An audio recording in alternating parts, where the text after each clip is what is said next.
Rio and Ngumoha, Trey, Nyoni, you've changed my life. You've changed. Look, after the departure of Judas, I needed a new academy product to put my stocks in, right? And, obviously Jaden Dance has had some appearances, scored some goals. Trent Doherty, I've been watching him. Cade Gordon, I've been watching him. Obviously Ben Doak. I've been watching all these guys, but none of them gave me the feeling Trent gave me when, we can say his name now. Trent gave me when he first burst onto the scene, right?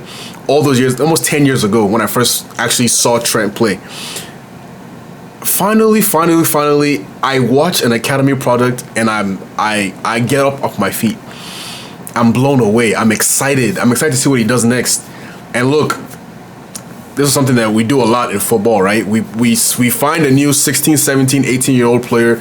We put all our stocks in him, and very rarely do these guys by 21, are they still kind of doing it, right? Let's not look at Barcelona players as those guys they're outliers, right? They're anomalies. This isn't usual where a guy will be 15, 16, 17, maybe even 18, and he'll still go on to live up to that potential, right? So many of these guys at this age are, they're expected to go to that level, right? But with Rio and Trey, let's talk about the both of them, right? Because these are the two guys that I think probably out of all our academy players, the two guys will probably get the most first team minutes, and we'll see what happens with our transfers, right? Because I think our transfers are going to play a major role in whether or not Rio gets the minutes. So as it stands now, our left wing options are only Cody Gakpo, and he's the only true left winger that we have in the team, senior player at least. Isak comes in. You probably see Ekatike, Isak occupy left spaces sometimes. Florian Wirtz occupy the left, play the middle. Szoboszlai play in the middle. So we'll be rotating and moving guys around a lot, right? If we do not sign a senior left winger, I can confidently say that I see Rio playing minutes, right? Probably give him 10 to 15, just Premier League games, 30 minutes, 45 minutes, each of those games, kind of just phase him in. Don't want to put too much on his legs. Still have him play with the under 21s, which is impressive already, right? Being able to be 16 and already playing with under 21s is an incredible feat as it is already. And Trey Nyoni as well. And I want to touch on Trey Nyoni as well, because his performance today was incredible, but he was playing more in an advanced role, right? He's more of a center mid, box to box kind of controller type of player, but he can step into that cam role if needed. He probably wouldn't have to do that this season, seeing as we'll have Szoboszlai and Wirtz pretty much occupying those spaces the entire season. But we'll see what happens. His composure on the ball, this is Trey Nyoni I'm talking about. His composure on the ball, being able to progress the ball. I love he has such a lanky, languid kind of build style of play that suits that kind of center mid position, right? He's kind of like a baby Gravenberg, right? I can see him getting, like I mentioned with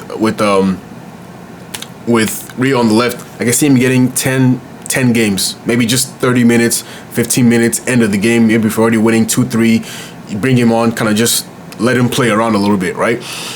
He obviously has a little more competition to play than Rio does, but I can see him getting those minutes.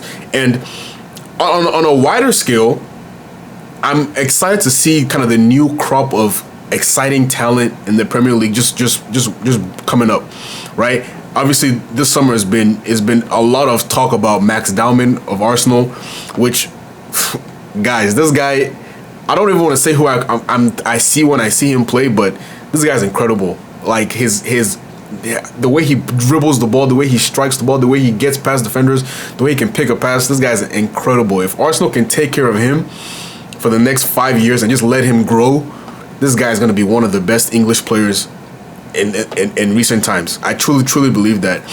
And I think he's going to come into the England squad at the perfect time where he can kind of start to take over from the older guys like Saka's, the Palmers, the Fodens, whatever. As they get to 30, he kind of comes in 20, 21, 22, 23 range. The same way they're kind of taking over at this point is the same thing he can do, moving forward. So we'll see how that kind of breaks down. But for Liverpool, the way Rio plays football, I talked about this in a recent video about wingers that just attack your defender, and don't get the ball and turn back and stop playing safe, right? Something I really like with Luis Diaz, and I wish him the best at Bayern. But Luis Diaz always took on his fullback, always attack. It might not come off, but he attacks.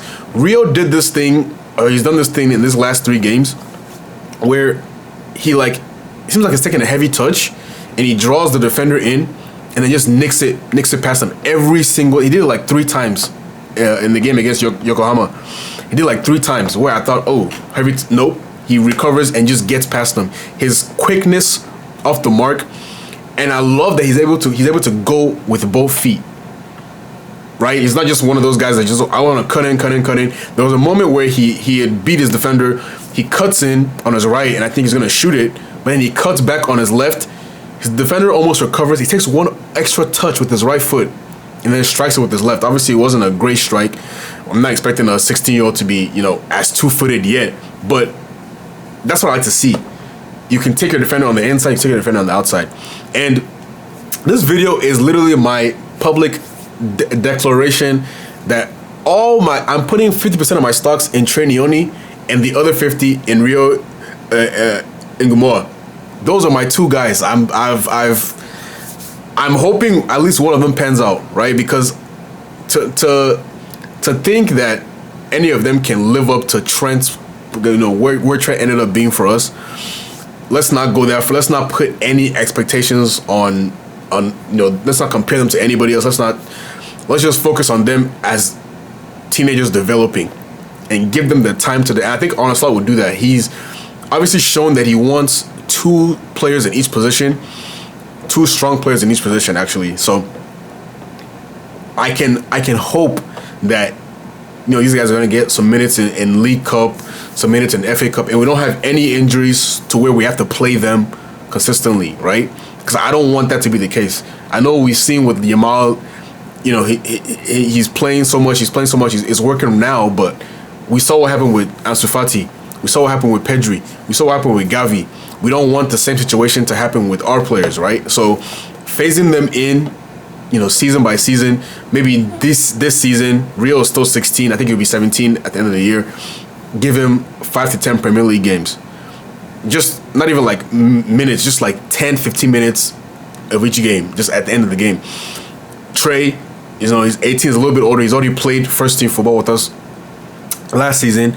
So give him, 10 to 15, maybe 20, average 20 minutes per game, right? And as they get older, you can increase that to 10 to 17, 30 minutes average, just kind of like phase it in, right? We don't need them to step in and save us. This isn't a Man United situation where you're looking at Kobe Manu and saying, I need a 18, 19-year-old to kind of be the star of my midfield. We're not asking for that. We're just asking for a progression. And the way these guys have shown how comfortable and confident they are with the first team, I have no doubt in my mind that if we treat them right and we take care of them and let them phase, correctly, then these guys will be stars of our team in 3-4 years, right? Like they can genuinely be stars, right? If we use Cody Gakpo the way we should when he's 30 and Rio's 20, then you can start phasing him in more comfortably. Right? You can even send him out on loan next season after he gets a little bit more time with the first team. Send him out on loan, as a 17, 18-year-old, let him play a little bit more, get comfortable, and then maybe start pushing for the next Euros. To be playing the next Euros. Same with Trey. So we have incredible, and I haven't even mentioned the likes of Jadon Dance, who I think can actually be a top striker. Right? We look at England and what is kind of happening in the striker situation. Harry Kane, I want to say he was born in 1994, something like that. So he'll be 33 next World Cup. Right? Ollie Watkins is already 30. Dom Solanke is 27, 28, but he's not. I don't think he's the level of, that England needs in the forward position. Obviously, you have the likes of Liam Delap, but Jadon Dance in the next coming competitions, he should be striving for that. That's a very open position for the England national team. That number 9 position is very open. He has the I've seen his talent. He has the talent, the technical ability, the physique to be able to challenge for that role in the next 4 or 5 years, right? I'm not saying as a 19-year-old he should start now, but I'm saying in the next 4 or 5 years, challenge for it. There's no reason he shouldn't. And any other kind of team that has a young English striker, you should also be looking at that role once this next World Cup ends, and Harry Kane is kind of 32, 33. You should be looking at that as, okay, I can be the one to take that role next, right? On the left side, England don't have a plethora of left-sided options. Anthony Gordon, yes, he's really the only one. Let's see if Rashford comes back in. Sterling is already out. Rio, in the next 4 or 5 years, look to take that position, right? Obviously, not now. We don't want to be around a 16-year-old on England's left wing to be, the main guy, right? But look at the center mid options. Trey Nyoni, in 4 or 5 years, you can be the next, kind of general in the midfield, taking over. So there's a lot going in the England squad. There's a lot of opportunity for these guys to take position. I'm not just talking about Liverpool players. Also, I mentioned Max Dowman earlier, right? Obviously, Lewis Kelly's already in. Ethan Wanyeri. There's a lot of Kobe Mainu still. There's a lot of young attacking English options, teenagers that they can start to kind of think in the next 4, 5, 6 years, I need to be on that English, the next World Cup basically, right? World Cup 2030, I need to be on that plane. And these guys all have the talent to do it. The biggest issue is the guys they're competing with are still under 24, 25. So it's not like Cole Palmer and Saka and all these guys are going to be washed by the time these guys are ready. But who knows? Maybe they might be better than these guys. But they're still young. They need time. And I do hope, taking it away from Liverpool players real quick, I do hope we get to see at least, maybe 1 or 2 Max Dowman games this season. Just if it's 10 minutes of just Premier League, Arsenal up 4-0, Jokeres hat-trick, but whatever. Or a League Cup game where they're already up, just bring him in and kind of, I want to see these guys all play, right? Don't put them in the Yamal position where they're the star of the team, but let them all get some minutes. But I'm excited because of what I've seen. I've been watching Nyoni for a couple years now. I've only started watching Rio this year because that's when he really took off for us. I think he came from, he's not ours originally. He came from Chelsea. I think. So I've just started watching him, but everything I've seen since the start of the year has been incredible. It's been impressive. And I'm excited to see what Liverpool does with these young talents. And it's not just them two, but those are the two that I'm looking at as like, okay, these guys I'm putting my stocks in. So in 10 years, in 5-10 years, when people are like, oh man, Trey Nyoni, oh Rio Ngumoha, these guys are so good, I'm going to bring up this video and be like, hey, these have been my boys since day one.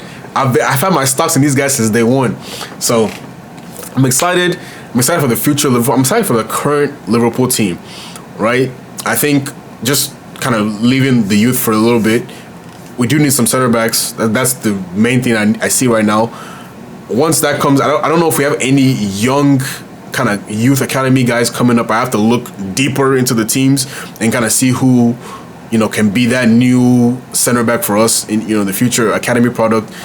Jamie Carragher type of guy. We don't know yet, but I'm excited to see Liverpool's in the next 5-10 years. Let's just see what these guys kind of look like. But today, these guys look incredible. It's preseason. It's weaker teams. Yes, we see it. Let's see how they perform against Premier League teams that are kind of gunning for them. But I'm excited to see how they perform in the next 2-3 years. See, if they go on loan, how Arne Slot kind of manages them. But I think they'll be exceptional players, and I have full faith that the way Liverpool takes care of academy products and youth players, that will treat their progression in the best possible way. So I'm excited. Let me know what you guys think about Rio, Trey, and other guys kind of coming up. Ethan Wanyeri, Max Dowman, and who are your team's academy guys coming up? Who are your teams, academy products that you're looking at and you're thinking, oh, I'm putting my stocks in this guy. This guy's going to be the next star for our team, or just England or whatever national team they're from. Who are those guys? Comment in the comment section. Let's hear. And let's talk about our youth teams. Let's give more attention to the under 18s, the under 21s, you know, the UEFA Nations, Youth Champions League, tournaments like that, and just kind of keep up with our academies' talents and see where they can be in the next 5 to 10 years. So leave you guys. Thank you for watching this video. Leave a like on the video, leave a comment, and obviously subscribe if you're new to the channel. And I'll see you guys very, very soon. Peace out.